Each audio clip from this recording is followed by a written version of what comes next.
Қайырлы кеш, құрметті көрермен, бұл Лаура Ньюс каналы. Менің қонағым әдеттегідей Сапарбай Жобаев мырза, экономист, танымал эксперт, экономиканың қыр-сырын білетін еліміздегі озық білікті мамандардың бірі. Ендеше бүгінгі тақырыбымыз, аға, алдымен қош келдіңіз. Бүгінгі тақырыбымыз өте қызықты тақырыптардың бірі. Жақында Мәскеуде алыстан отырып алып біреулердің счетын шешіп, ақшасын ұрлайтын мошенниктер ұсталыпты дейді. Осы жерде менің сізге айтқым келіп тұрғаны, жаңағы алаяқтық, брокерлер, сосын акциялар тақырыбы. Осы үш тақырыпта бүгін біздің көрерменге айта кететін ақылыңыз көп шығар деп ойлаймын. Мысалы, менің өзімнің інім, әй, еріншек, әлі жүрсің ба? Неге акция алмайсың деп айтады жиі.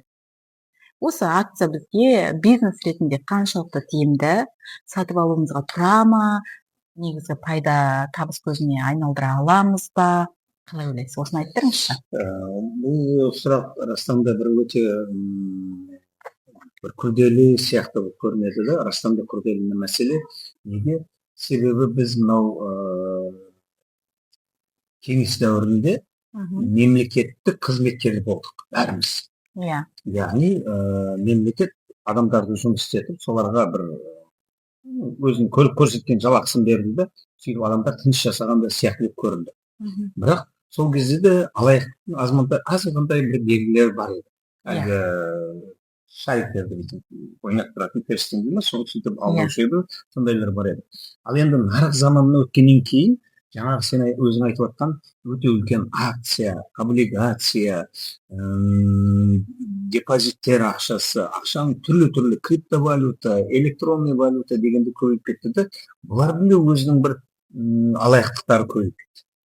Қазіргі күнде мәселен Қазақстанда ең бір күрделі болып тұрған нәрсе осы жаңағы кибер мошенничество дейді ғой, кибер алаяқтық. Яғни телефоннан адамдарды алдап, олардың мойнына несие алып, болмаса депозиттегі ақшаларын счеттарын шешіп алу, сондай жолдарын барлығын мынау технологияның дамыған жүйесін пайдаланып алаяқтықтар көбейіп кетті. Өте көбейіп кетті. Бұның енді түрлері де өте көп.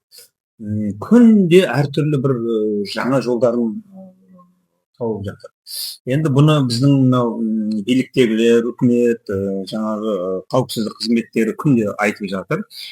Сонда да өкініштісі сол, біздің Қазақстанның өте көп азаматтары осыған түсініп тұрып па, болмасам бір қаржылық сауаттылығы жоқ па, алданып қалып жатқандар көп. Енді бұны тоқтату мәселесі, бұлардың жаңағы өзің айтқан блогерлердің дұрыс істеп жатқандары мен олардың айырмашылығын ажырату қиын болып тұр. Мәселен, бүгінгі күнде мен өзімді мынау телефон нөмірі белгісіз адам маған телефон соқса қорқатынмын. Көтермейсіз. Енді көтеріп тұрамын да, егер де олар басқа нәрсе әңгіме айтып жатқан болса, енді анау алаяқтардың өзінің бір әдеті бар, жолдары бар. Мәселен айтады, сіз Жобаев Сапарбайсыз ба дейді. Мен егер де ие десем, соны жазып алады да, банкке барып, міне кредит аласың ба? Ие. Нөмірің осындай ма? Ие. Деп кейін менің жаңағы кодовый нөмірімді беріп, сол алып қоюы мүмкін. Мынаны өзі айтып жатыр онлайнда. Жасанды интеллект заманында. Жасанды интеллект заманы мен даусымды келтіріп тұрып, сол мәселен жаңа мен атымнан несиені онлайн дейміз ғой, өзің бармай рәсімдеу жолын олар үйреніп алды да. Соны көрсетіп айтып жатыр. Бірақ біздің кейбір қалай айтсам енді жастар дейміз ба, біреулер айтады жасы үлкендер дейді. Меніңше жасы үлкендер оншалықты түсіп жатқан жоқ. Көбіресе орта жастағылар мен жастар түсіп жатыр. Неге? Себебі жасы үлкендерден Қазақстанда мынандай нәрсе бар. Осының алдын алу үшін 8 миллион адам жаңа банкте шоты болса, соның 3 миллионы өзінің кредит алу мүмкіндігін шегеріп қойған. Ала алмайтындай өзіне барса. Солардың біреуі мен. Мен айтқан, мен енді зейнеттегі адаммын ғой. Анау айтқан үлкен депозитте ақшам да жоқ. Сонда да маған телефон соға бергеннен кейін мен осы алданып қалмайын деп жаңағы шектеу қойып қойған. Яғни менің атыма менің өзім барып соны ашып қайтадан несие алмасам маған несие рәсімделмейді. сондай 3 миллион адам бар екен. Енді қалғандары да сөйтетін болса, біреулер айтады, бұл банктік жұмысты тоқтатып қояды. Жоқ, банктік жұмысты тоқтатпайды. Мен кез келген уақытта, мәселен, маған береді, несие беретін болса, барып оны ашып, кейін несиемді алып қойғаннан кейін қайтадан жауап кетсем болады.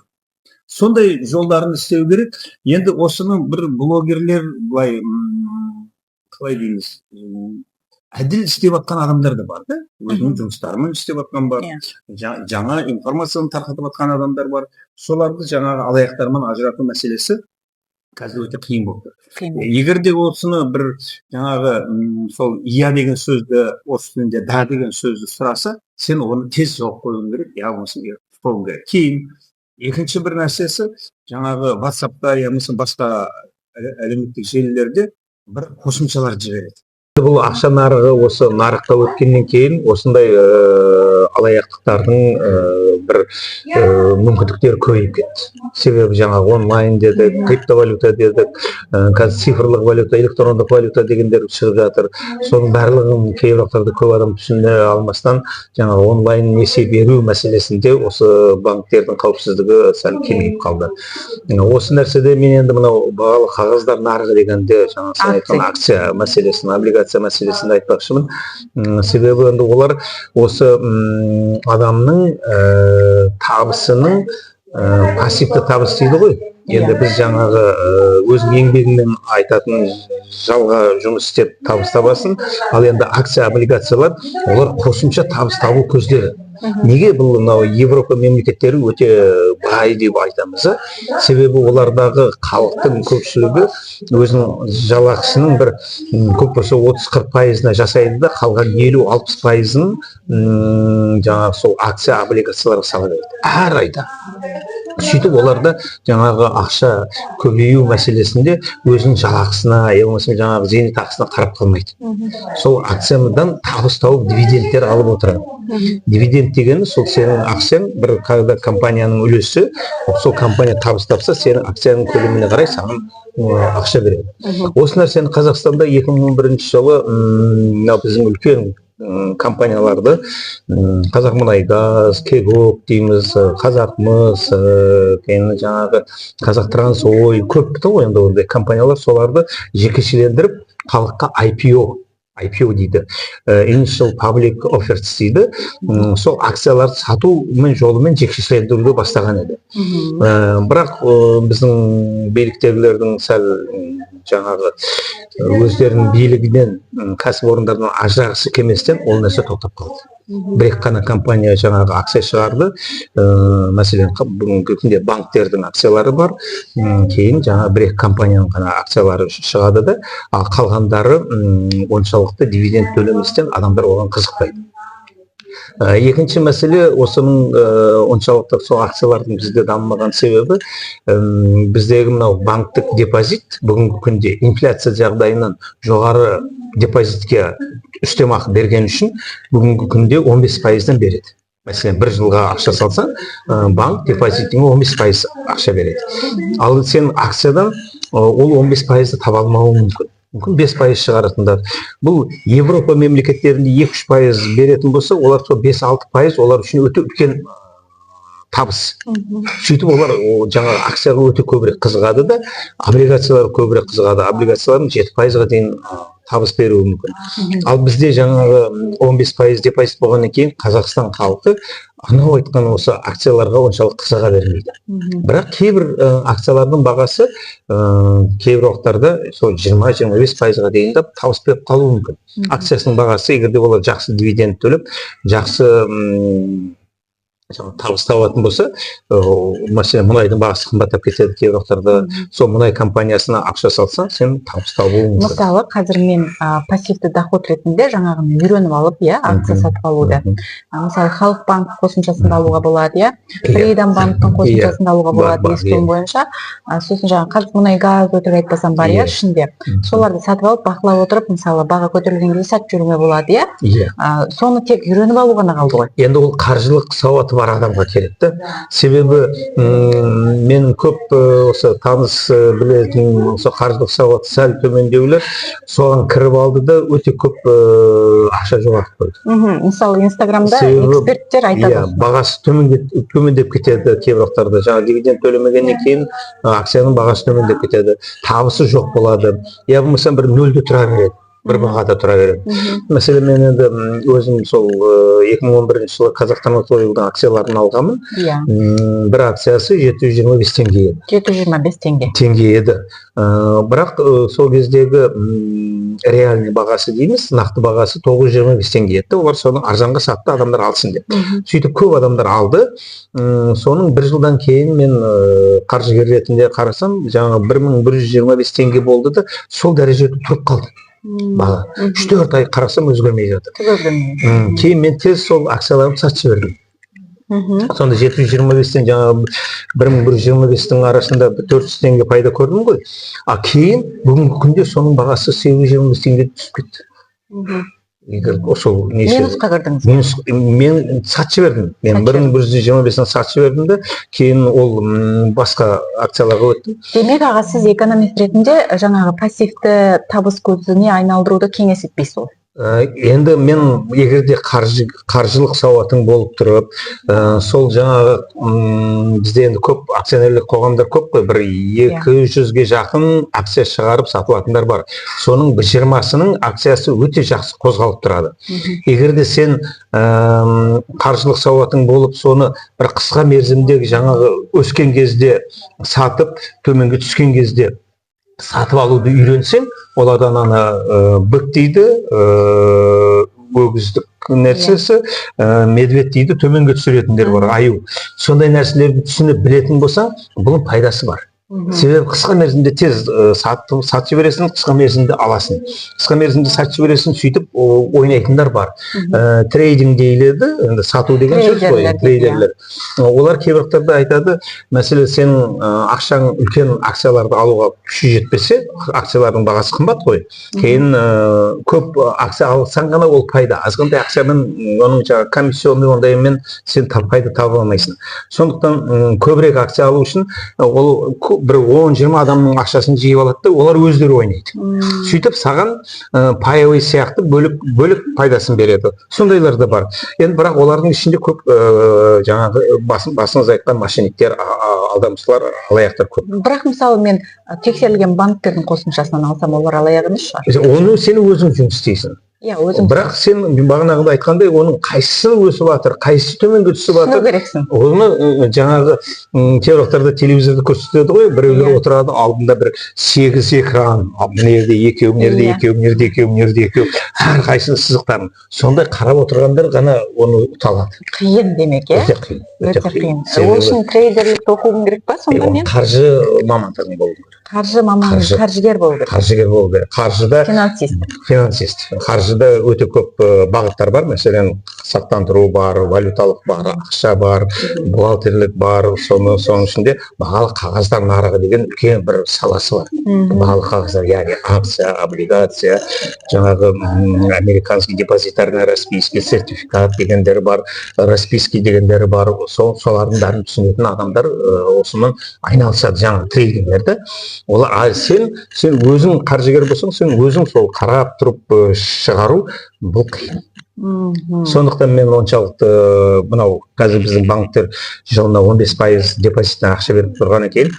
Егер де сен қаржылық сауатың жоқ болса, сол депозитке ақша салып, енді оны да әрине әртүрлі.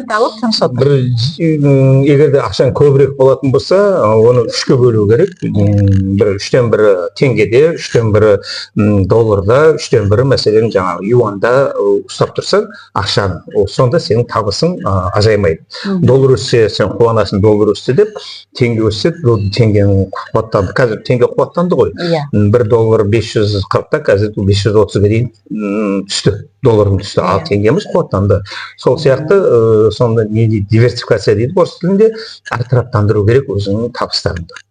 Сөйтіп, бағалы қағаздар нарығымен жұмыс істесең болады. Енді сізді қатты шаршатпайын десе де мына трейдерлардың көбісі мошенник, брокерлердің көбісі мошенник. Енді оларды Трейдерлерге желінген адамдар брокерлерге ұрынады. Брокерлерге мошенник болып шығады, сонда ол адамдар қайда бару керек соңында? Полиция таба алмайды, мысалы интернеттің мошенниктарды. Не істеу керек? Әлемнің Ehtiyat болу керек, абай болу керек. Басқа амал жоқ па? Басқа амал жоқ. Қазір осыны неге цифрландырып, әлемнің қай түкпірінде отырған таба алатындай бір Илон Маск сияқты бір адам осындай система ойлап таба алмай ма? Себебі өте сенің мүмкін алаяқ өзің сол банкингде отырған болуы да мүмкін. Ол да мүмкін ба? Иә, ол да мүмкін. Неге біздің мындай көрсеткіштеріміз барлығы жаңа алаяқтарға қаяқтан телефондарын алады, қаяқтан біледі олар? Қаяқтан ақшасы депозиті бар адамдарға телефон соғады. Демек, сонда біздің номерлеріміз тек қана көбінесе бізде Қазақстанның ақпараттық жүйелерінде жақында бір информация тарады. Ол жерде Қазақстанның көп данные тарап кеткен. Иә, тарап кеткен. Оны кім берді енді? Қалай таралып кетті ол? Мүмкін оны сатып алды ма олар? Бір системаны ашып жібере ме біреу, әлде біреу доступ бере ме? Соны мәселен жаңағы егов дейміз бары, банктерде біздің көрсеткіштеріміз бар, жаңа кредиттік бюрода біздің көрсеткіштеріміз бар, басқа да бір жаңағы жұмыс істеген кезде біз өзіміздің данныйларымызды береміз ғой. Телефонда бар мәселенде, олар айтады, біз сенің жаңағы бір Фейсбукқа кірсек айтады, сенің көрсеткіштерін ешкімге бермейміз, біз сыр сақтаймыз дейді. Мүмкін ол жерде бір адам отырған шығар, ол жаңағы алаяқтармен тіл біріктіріп үлкен ақшаға сатып беретін шығар. Біздің 14 миллион меніңше біздің көрсеткіштеріміз сатылып кетті. Сондай данный бар. Сондай Қазақстан. Бүкіл Қазақстанда шығып кетті деген ақпарат бар. Тіпті президенттікке доступный болуы мүмкін ба? Енді олар сен президент дегенді есіме түсіп тұрмын. Жаңағы әлеуметтік желіге кірсек, президенттің өзін сөйлетіп айтып жатыр ғой, осындай бір нәрсеге ақша салыңдар деп. Президенттің атынан, Қазақмұнайгазының атынан. Иә, жасанды интеллектпен. Жасанды интеллектпен істеп жатыр. Реклама жасап қойған. Реклама жасап тұр ғой. Соның атынан звондайтын мошенниктер бар. Иә, солар істеп тұр. Сенің туғанның атынан телефон соғып, менің жағдайым қиын, маған ақша жібер дейтіндер болды. Үлкен біздің ата әжелеріміз 80 миллион, 100 миллион, 25 миллиондарын ұрлатып жатыр. Иә, ұрлатып жатыр. Пенсиясын, өмір бойы жинаған ақшасын күнде салып жүрген адамдар бар. Сондықтан пәтерлерін сатып ақшаларын беріп жатыр ғой. Әрине, сондықтан да құрметті көрермен, осы жерден сіздің аларыңыз абай болыңыздар, және де трейдингті меңгермей, финансист болмасаңыз да, қаржылай сауатыңыз болмай, бұндай нәрселерден аулақ болуды советуем да, все-таки. Ешқандай акция сатып алған күннің өзінде де Халық банк сияқты қосымшалардан алуын кеңес береміз, иә. Енді келесі мәселе аға, блогерлер. Қазақстанда шу болып жатқан, елімізде шу болған Жанна Беловой.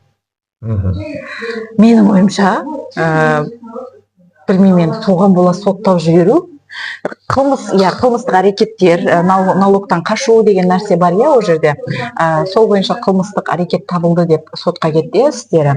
Қазір енді қандай деңгейде екенін білмеймін, соңғы жаңалықтарын шынында оқыған жоқпын, бірақ бұл қаншалықты дұрыс, мысалы, блогерлердің теңден шығу керек па? Немесе реклама жасауы, бір нәрсені лотерея ретінде ойнатуы, бұл қаншалықты экономикалық қылмыс болып саналады? Енді мынандай нәрсе бар, сен табыс тапсаң, салық төлеуің керек. Қандай жолмен табыс тауып алсын, ол біздің мынау заңнамада айырмашылық жоқ. Сен табыс таптың ба, содан 10% салық төлеуің керек. Егер сен бір компанияна ИП ашатын болсаң, жаңағы айналымынан, оборотыңнан 3-4% салық төлеуің керек. Егер сен бір компания болатын болсаң, бір кәсіпорын болатын болсаң, сен табысыңнан 20% салық төлеуің керек. Бұл заң. Себебі меніңше Ұлыбританияда айтылады, кез келген нәрседен құтылуы мүмкін, бірақ салықтан құтыла алмайсың дейді. Біздің қазақстандықтар соған әлі жетіп барған жоқ. Бізде теневой бизнестен енді көлеңкелі бизнес бізде бір 17-18% дейді, 5-тен 1 ғой. Енді ол негізі біздің биліктегілер шұғылданады. Бизнеске қолайлы деп шетелдіктерге арақ, наркотик дейді, басқа да нәрселер, құрылыста әсіресе осы теневой бизнес бар. Ал енді біз қарапайым кеңес айтып отырмыз ғой. Олар сол блогерлердің жаңағы табысын біздің мемлекет жолға салмақшы да. Солар қаяқтан мәселен бір өте үлкен пайда тауып қояды. Себебі айтады халыққа, мен сені оқытамын, сен осы 3 ай оқысаң, маған бір 300 мыңнан 900 мың төлесең, сен ертең 3 миллионнан табыс аласың деп алдайды. Иә. Ол халық қазір қиналып жүрген халық өзінің табысы жоқ. Несие алып жаңағы 300 мыңды төлейді де, бір айдан кейін еш нәрсені түсінбестен не сауаты жоқ, не жаңағы алданып қалады. Соны алдап атқан блогерлер, бұлар алаяқтар. Сондықтан мен олардың егер сол блогер табыс тауып, халықты алдап, ашық айтайық, алдап табыс тауып, салық төлемей жатқан болса, олар жауапкершілікке тарту керек. Мысалы, мен 13 жылдық кәсіби білімі бар. 4 диплом оқыған, ең азы осы сала бойынша 2 дипломы бар, екеуі де магистратура. 7 жыл тікелей эфирде тәжірибем бар, қалған уақыты барлығы осы 2023-ке дейін колледжде жүрген корреспондент ретінде өзімнің білімімді бөліссем жастармен. Мен де нулевой ИП деймін, соны ашуым керек па? Ашуым керек. Нулевой Заңды болса да. түрде енді осы күнге дейін ИП-ны ашып, жеке кәсіпкер болып, тіркеуге тұрып, әр жарты жылда есеп шот беріп, қанша ақша түсті, содан 2%. Мүмкін кейбір Таппасам ше ақша. таппасаң нулевой отчет бересің, еш нәрсе ақмайды, сен ешкімді Ал салып басқа қоймайды. жолдары жоқ па? Қалай басқа жолдар? Мысалы, ИП ашу, жабу Енді өте қиын нәрсе екен. қазір ашу өте оңай бізде. 15 Ашу минут ақшасы. оңай, жабу қиын сияқты. Жабу да оншалықты қиын. Қазақстанда басқа мемлекеттерде жабу қиын, жаңағы, бірақ Қазақстанда қазір оңтайландырып қойды, тез жабуға да мүмкіндік бар. Хабарландыру бересің, жаңа печатыңды тапсырасың, есеп шотыңды тапсырасың, қарызың жоқ болса саған жауап береді бір айдың ішінде. Керек емес қой. Енді ол жұмыс істеуіңе байланысты. Сондықтан қазір енді бізде сертификат беру үшін керек. иә, қазір сен бізде мынау жаңа заңнамалар шықты ғой салықтық бойынша. Сол жеке кәсіпкер болмастан да өзің бизнесіңе шұғылдануға патент арқылы басқа да жолдарын ашып жатыр. Оңтайландыру мәселесінде. Бірақ бәрібір тіркеуге тұрасың. Сонысы бар. Салық ұйымдарында сен тіркеуге тұруың керек. Ондай болса, мен жүздеген адам білем, ИП-сыз ештеңесіз курс өтіп жүр. Олар енді мен алаяқ деп сот айтады, олар сол заңсыз жұмыс істеп жатқан адамдар. Деп айтуға болады. Егерде. Бірақ түптің түбіне келгенде билік бәрін соңына түседі ғой. Соңына түседі, оның қазір соңына түсіп жатыр. Достар, осы жақта кішкене абай болыңыздар, өйткені жақында мен енді журналист ретінде де оқығаным бар. Квартирасы барлардың өзі налог төлеу керек за аренду.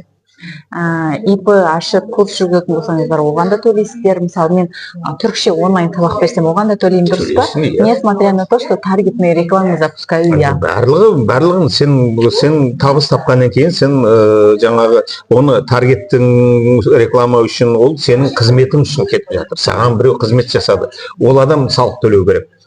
Ал сен басқа біреулерді оқытқан кезде клиенттен жинау үшін клиенттер саған ақша береді ғой, сол ақшадан сен салық төлеуің керек. Сондықтан есеп қисапқа жақсы болу керек шығарсың, чтобы өз шығындарыңды жауып алу үшін. Иә, қазіргі заманда енді онлайн жұмыс жақсы жүріп жатыр десе де, достар, онлайн табамын деп ұтылып жүрмеңіздер, өйткені қазір өзіміз айтқандай жаңағы брокерлікте, блогерлікте барлығы айналып келгенде каком-то мере мошенничество. Мен ашық айтайын, осы 3 ай оқытып, сендер осындай табыс табасың дегендерге сенбеу керек. Адам өзінің мәселен сол саудада, я болмасам табыс табатын болса, ол оқусақ қолынан келетін адамдар бар. 1000 рет 3 ай емес 3 жыл оқып бәрібір істей алмайтын адамдар бар. Соларға мен жаным ашиды. Біз просто мысалы, мен ешкімге ештеңе обещать етпеймін. Мен тек өзімнің жинаған білімімді біреуге передавать етемін болды. Енді егерде соны, онда сен соны айтуың керек. Сен егерде өзің сол журналистика, мәселен, мақала жазу, басқаларын болатын болса, мен сырларын айтып берем, ал енді өзің табыс табу сенің мойныңда. Мен саған кепілдік беремін деп айтпау керек. Бұл өмірде Алла тағаланың өзі кетпейтін ешкімге дұрыс па? Қашан өліп, қашан біздің блогерлер айтады ғой, сен ертең миллионер боласың дейді ғой. Алдайды ғой сөйтіп. Сондай сөздерден тем жоламаңыздар, иә? Лучше шындаған мысалы, мен бар, иә, қазір алыстан істеу болатын. Көп онлайн. Мынау енді осы сөзінен сөз шығады, Лаура, қара. Пирамидаларға неге біздің қазақтар өте ақша салуға? енді барлық халықты аңқау деп болмайды ғой. Неге бір түседі алданады, екі түседі алданады. Әлгі Кюнет деген еді, неше рет алданып жатырмыз. Мавроди келді, Россия қуып жіберді, Қазақстаннан алды жинап жүр. Аңқаулардың арасында жүрді ғой. Кім біледі, енді бір психологтан сөйлестік те осы мәселе туралы. Енді қаржыгер мені шақырады ғой. Сонда бір психолог айтады, 16 адамнан біреуі алдануға дайын тұрады дейді. Иә, факт. Сондай адамның түрі. Сонда енді ана мошенниктер жаңа телефонда отырып алдайтындар білер екен де, егер де 160 адамға телефон соқса, соның 10-ы түсіп қалуы мүмкін екен де. Сондықтан олар жоқ, енді мүмкін ешкім түспеуі де мүмкін ғой. Мәселен маған телефон соқса, мен оны көтермейміз. Иә. Ең дұрысы сол бөтен номерларға мүлдем жоламау, жаңағы да, это я деп подтверждать етпеу. Айтпау керек. Иә, бұл енді экономист мырзаның ең күшті, кәдімгі простой, ең қарапайым кеңесі, иә. Потому что сейчас очень сильно развивается искусственный интеллект, поэтому будьте осторожны. Өте технология өсіп жатқан кезде маған өте жақсы таныс жігіттер телефон соғып жатыр. Менің анам ауырып қалды, Сапарбай аға маған бір 100 мың беріп тұршы дейді. Енді бір таныс адамның атынан шығып жатыр да. Кейін мен оның нөмірін қарасам басқаша. Кейін жаңағы телефонды қойып, кейін жаңа адамның өзіне телефон тұтсам, ой, мен сенімен хабарласқаным жоқ, онда ешқандай әңгіме болған жоқ қой дейді. Иә, енді бұл алаяқтық қана Қазақстан емес, бүтін дүниесінде айналып өтіп жатқан үлкен сұрапыл сол істеуге болады адамдарға қатысы. Тіпті жаңағы алыста отырып онлайн жұмыс істейтіндердің тең жартысы мошенник болуы мүмкін, иә. Енді жаңағы мысалы мына сұрақ психологпын деймін мен, психолог болайын, иә, мысалы мен алыстан онлайн отырып клиентпен жұмыс істеймін, менде де екі болу керек қой. Иә. Демек, әрбір адам қазақстандық, әлемнің түкпір-түкпірінде қазақтар қосылады, иә, оған? Қосыла берсе, ешкімде шектеу жоқ қой.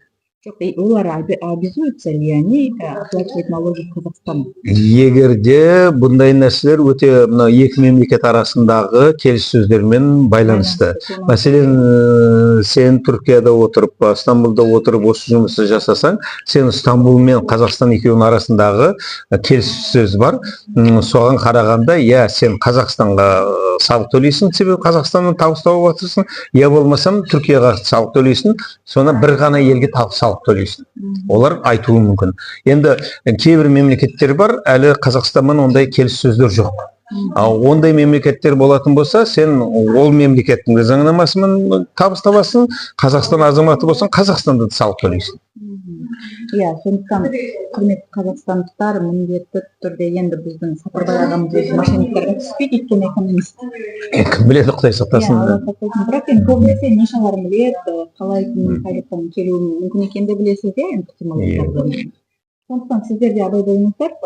Дәл осы сұраққа қатысты, осы тақырыпқа қатысты сұрақтарыңыз болса, пожалуйста, пишите, потому что в следующих выпусках мы будем обязательно обсуждать. Жазыңыздар, сұрақтарыңыз болса қойыңыздар, комментарий күтеміз, иә? Лайк күтеміз, просмотр күтеміз, мені қолдап қойыңыздар осы каналда. Өйткені мен тегін жұмыс жасап жатырмын. Дәл қазір уақытта Сапарбай ағамыз қаншама уақытын бөліп маған тегін келіп отырсыз, иә? Мысалы артистер тегін бармайды ғой, ешқай жерге, иә? Сол сияқты ғой. Баратындар да бар дейді. Иә, бірақ біз қазір во благо народа жасап жатырмыз бұл істі, сондықтан да бізді қолдай отырыңыздар. Көріскенше.